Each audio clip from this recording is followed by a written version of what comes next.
Hi guys, welcome to Brains and the Beat. If you're new here, please like, comment, share, and subscribe.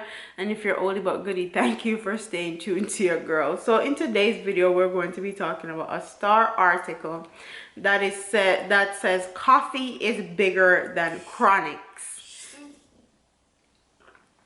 And it says, after being introduced on Rebel Salute stage in January 2018, coffee was a name known to very few. But all that changed by December that same year when her song Toast became the mega hit that catapulted her into stardom. A year later, the singer is still causing quite the stir on the international music scene. Her latest achievement coming by way of a Grammy nomination. With the heights coffee has managed to reach over the past 12 months, at least one industry player believes her name has eclipsed many in her generation. She's on a level of name recognition that we haven't seen for someone out of Jamaica in quite some time. It's been a long time since a name has been called like this. chronixx's name was called recently and has been revered, and rightfully so, on many levels. But with all due respect, coffee is a bigger name, said Managing Director of Headline Entertainment Jerome Hamilton. The level at which she jumped in a short space of time in all my years in the business, with all the success of Yellowman, Buju Banton, and all these people who grew fast, I've never seen anyone like this, Hamilton told the Star. Part of the reason Hamilton believes people are captivated by coffee is her image. He says the way she presents herself, coupled with her sound and the type of content she serves, coffee has the winning formula. We do have great talent to come out of Jamaica. She's not the first, but part of it is just the magic of her music. Her sound is fresh, it's friendly, and it can be understood by virtually anybody who understands English. She started out with some tracks that got international appeal, and that's not easy in the days of mixed genres where so many music types overlap. And that's very true, because a lot of reggae music, dancehall music overlaps with reggaeton, overlaps with Afrobeat. So that's very true. Plus, an artist, she has youthfulness to her and a kind of untouched innocence. And she's a hard worker who has a good team behind her. A lot of things fell into place very quickly for coffee that got her here, he said.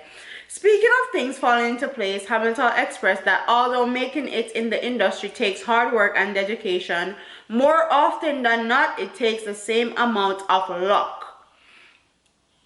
Music is based on some luck, and she had some real good luck.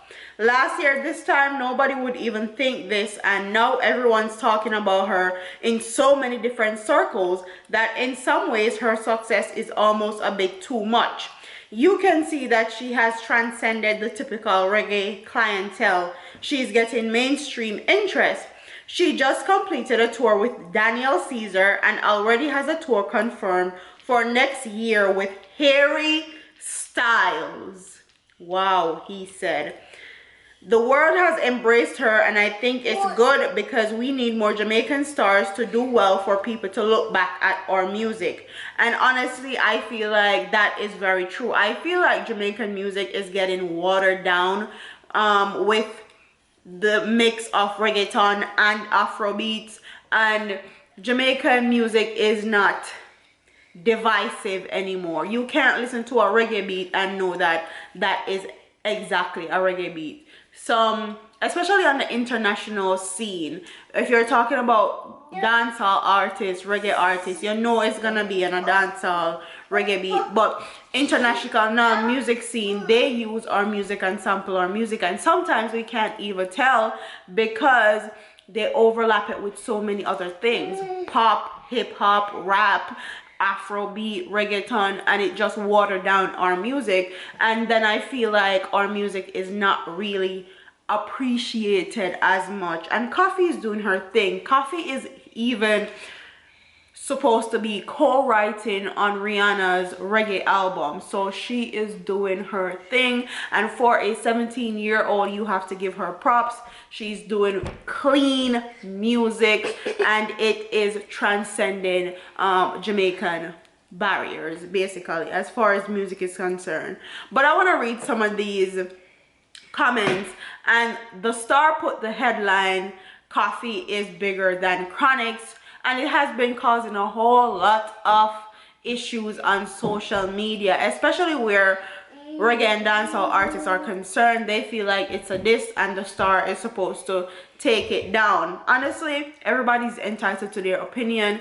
Everybody has free speech. Mr. Hamilton believes that coffee is bigger than Chronixx, and that is his opinion. What I want to know is, do my audience think coffee is bigger than Chronixx? I honestly don't think coffee is bigger than Chronixx. That's my personal opinion. I feel like coffee's music is more popular than Chronixx on the international scene. But as far as people all over the world, I feel like Chronixx is way bigger than coffee, especially in places like Africa. Chronixx is a big name, and Europe. So as far as bigger, I wouldn't say bigger. I just feel like her music is more popular on the international scene. I want to read some of these comments, and it says, "How this come in now? Why the competition thing, Star? To each his own. Everyone has their own crowd out there. Me no see this necessary. She have her fans. Chronixx have him fame. Me prefer Chronixx. No man no larger than none. The world or every man a living. I love coffee, but you need to put some respect on Chronixx's name. He is responsible for a whole wave. That's just my opinion. It's pointless to compare the two. Appreciate both of their contributions to Jamaican music, and I completely agree. They can't compare. Chronixx have his catalog. Chronixx is established in reggae music. He has been doing tours and tours and tours, albums on albums. I feel like Coffee just had a few songs and an EP, and we need to see if her longevity is going to last, which I'm sure she will. It will, because she writes her own music and she constructs her music beautifully. Coffee looks up to Chronixx, Protege, and Cocoa Tea as mentors. There's no competition in the music. It's all about unity, and I honestly agree. I feel like in order for our music to prosper and strive, we need to be unified in all facets of music. And Conscience say, it's good to see a general disapproval of F3. More of this needed on many levels in our country. Too many of us take the approach of, if it don't affect me, everything good. Laugh at the next man and I realize that the laugh a come round in a circle. Love how everybody are burn out this F3 reason, yeah. And I completely agree. What are your thoughts? Do you think that Star should take down the article? Do you think it's disrespectful to compare Chronixx and Coffee and say that Coffee is bigger? And quite honestly, I'm gonna give you guys my opinion on this. I feel like Coffee should win the Grammy that she was nominated with, but the Marleys always win, and quite frankly, I'm tired of them winning. I want to see a first phrase and want to see somebody that actually deserves it, and I feel like Coffee deserves to win that Grammy, but the Marleys' wives are on the list. So that's probably why they win it all the time. That's neither here nor there, but that's just my opinion. What are your guys' thoughts on this topic? Don't forget to like, comment, share, and subscribe. Leave your comments in the comment section below, and I'll see you in the next one.